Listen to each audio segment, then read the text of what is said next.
کنیزوں سے نکاح کا یہ حکم تم سے ان لوگوں کے لیے ہے جنہیں گناہ اور تکلیف کا اندیشہ ہے، تمہارا ضبط کرنا بہت بہتر ہے، اللہ تعالیٰ بڑا بخشنے والا بڑی رحمت والا ہے۔ یعنی لونڈیوں سے شادی کی اجازت ایسے لوگوں کو ہے جو جوانی کے جذبات پہ کنٹرول رکھنے کی طاقت نہیں رکھ سکتے اور بدکاری میں انوالو ہونے کا ان کے اندر اندیشہ ہے۔ اور یہاں پہ ایک بڑا خوبصورت لفظ ہے، میں ہر دفعہ اس چیز کو ہائی لائٹ کرتی ہوں، ولا متاخذاتی اخدان، نہ خفیہ آشنائی کرنے والی۔ اب یہ دیکھیں یہ اللہ تعالیٰ نے کتنی دیر پہلے لفظ کا، اور یہ آج کل دیکھا جائے تو یہ جو ہمارے نیٹ پہ یا جو فیس بک پہ ہمارے انسٹا پہ غلط آئی ڈی کے ساتھ ہمارے بچے اور بچی آپس میں ایک خفیہ آشنائیاں رکھتے ہیں، اللہ تعالیٰ تو سب جانتے ہیں نا۔ تو یہاں پہ اللہ تعالیٰ بدکاری کا سدے باب کر رہے ہیں کہ اللہ تعالیٰ نے اس جو غلام عورت ہے اس کا درجہ آزاد عورت کے برابر کر دیا، اور اس کو وہی حقوق حاصل ہوں گے جو آزاد بیوی کے لیے ہوتے ہیں۔ اور پھر آپ دیکھیں کہ اللہ تعالیٰ نے یہ غلاموں کی جو ایک ایک رسم تھی، اللہ تعالیٰ نے اسلام لانے کے بعد غلاموں کے ساتھ کتنا بہترین معاملہ اور سلوک کیا۔ اللہ تعالیٰ چاہتا ہے کہ تمہارے واسطے خوب کھول کھول کر بیان کرے، تمہیں تم سے پہلے کے نیک لوگوں کی راہ پہ چلائے اور تم پر رجوع کرے۔ اللہ تعالیٰ جاننے والا حکمت والا ہے۔ اللہ تعالیٰ چاہتا ہے کہ تمہاری توبہ قبول کرے، اور جو لوگ خواہشات کے پیرو ہیں وہ چاہتے ہیں کہ تم اس سے بہت دور ہٹ جاؤ۔ اللہ چاہتا ہے کہ تم سے تخفیف کر دے کیونکہ انسان کمزور پیدا کیا گیا ہے۔ ایمان والو اپنے آپس کے مال ناجائز طریقے سے مت کھاؤ، مگر یہ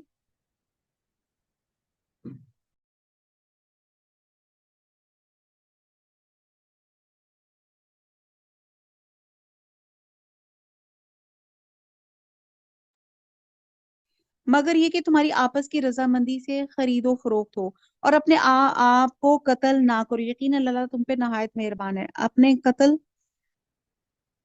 اس سے مراد خودکشی ہے جو کہ کبیرہ گناہ ہے، اور کسی مسلمان کو بھی قتل کرنا یہ بھی کبیرہ گناہ ہے۔ یقیناً اللہ تعالیٰ تم پہ نہایت مہربان ہے۔ اور جو شخص یہ نافرمانیاں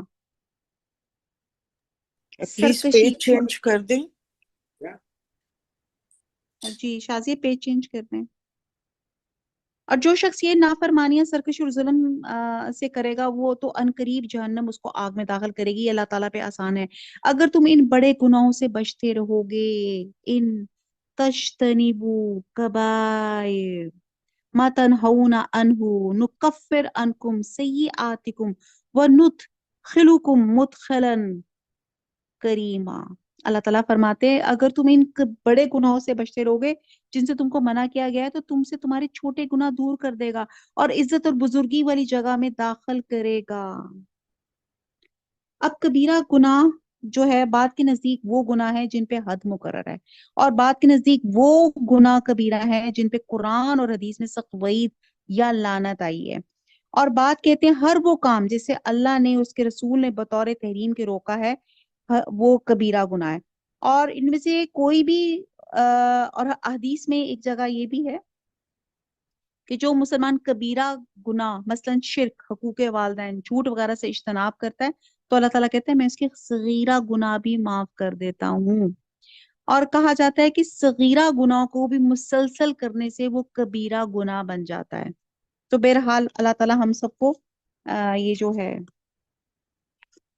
کبائر، صغیرہ کبیرہ دونوں گناہوں سے اللہ تعالیٰ ہمیں بچا کے رکھے۔